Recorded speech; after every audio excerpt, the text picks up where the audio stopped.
Olá! Vamos mergulhar juntos numa pesquisa fascinante, que é quase uma história de detetive. O objetivo? Tentar decifrar os segredos de quem vive muito, mas muito tempo mesmo. Imagina só, a projeção é que até 2050 o mundo tenha cerca de 4 milhões de pessoas com 100 anos ou mais. É um número impressionante, né? E isso, claro, levanta uma questão fundamental. Porque veja bem, o verdadeiro mistério não é só viver mais. É viver bem por mais tempo. É conseguir se manter saudável durante essa longevidade toda. Os cientistas chamam essa ideia de compressão da morbidade, que é basicamente encurtar o período de doença no final da vida. E é por isso que os centenários são tão interessantes. Eles são vistos como o modelo perfeito do envelhecimento bem-sucedido. E um estudo bem recente decidiu ir a fundo para encontrar as pistas escondidas na biologia deles. Os próprios pesquisadores resumem bem a ideia. Eles dizem que os centenários são a população ideal para a gente descobrir quais proteínas estão ligadas a esse envelhecimento de sucesso.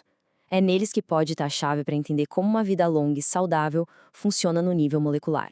E onde começar essa investigação? Bom, eles foram direto na fonte de informação mais rica do nosso corpo, o sangue. Para fazer isso, eles usaram uma ferramenta super poderosa chamada proteômica. Pensa nela como uma tecnologia que consegue ler a impressão digital molecular de uma pessoa. Ela analisa centenas de proteínas de uma vez só para entender o que torna a biologia de alguém única naquele exato momento. Certo, mas para saber o que os centenários têm de especial, era preciso um ponto de comparação, certo? Não dá para analisar um grupo isoladamente. E foi aí que o estudo ficou genial. Eles montaram 3 grupos bem diferentes. Um grupo de adultos jovens e saudáveis, com idade média de 41 anos, um grupo de idosos já hospitalizados, com 86 anos em média, e, claro, o grupo estrela, dos centenários com mais de 100 anos.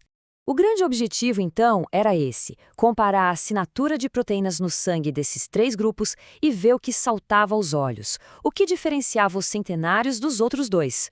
E, de cara, a análise revelou um número enorme de diferenças. Nada menos que 583 proteínas se mostraram diferentes entre os grupos. Era muita informação. Dá uma olhada nesse mapa de calor. Ele mostra as 50 principais diferenças. O vermelho significa que a proteína está em nível mais alto, e o azul, mais baixo. A diferença visual é gritante, né? Especialmente se a gente comparar o primeiro grupo, dos jovens, com os outros 2, dos mais velhos. Mas no meio desse oceano de dados, os cientistas acharam algo realmente notável. A verdadeira descoberta estava prestes a aparecer. Porque analisar as 583 diferenças era só o começo. A verdadeira pista, o segredo mesmo, era algo muito mais específico do que isso. E aqui está o pulo do gato. Eles encontraram uma assinatura específica de 37 proteínas nos centenários que simplesmente não parecia envelhecida. Os níveis dessas proteínas eram incrivelmente parecidos com os do grupo dos jovens saudáveis. É como se eles tivessem encontrado uma assinatura proteica associada à juventude. Essas 37 proteínas sugerem que uma parte da biologia dos centenários está, de fato, envelhecendo num ritmo muito, muito mais lento. Tá, mas o que exatamente essas 37 proteínas especiais fazem no nosso corpo? A resposta para isso é que mostra por que elas são tão importantes. E elas não trabalham sozinhas, não. Elas formam uma rede toda interligada, como a gente vê nesse mapa. Uma influencia a outra e juntas elas regulam sistemas-chave do nosso organismo. E que sistemas são esses? Olha só, essa rede influencia desde a morte programada das células, as respostas imunes e inflamatórias, o metabolismo de energia, até a resposta ao estresse e a estabilidade das nossas células. Basicamente, tudo o que é crucial para um envelhecimento saudável. No fundo, o que isso tudo sugere é que os centenários são muito mais eficientes em regular a inflamação, o tal do inflammaging, e em manter seus processos celulares funcionando como se fossem bem muito mais jovens.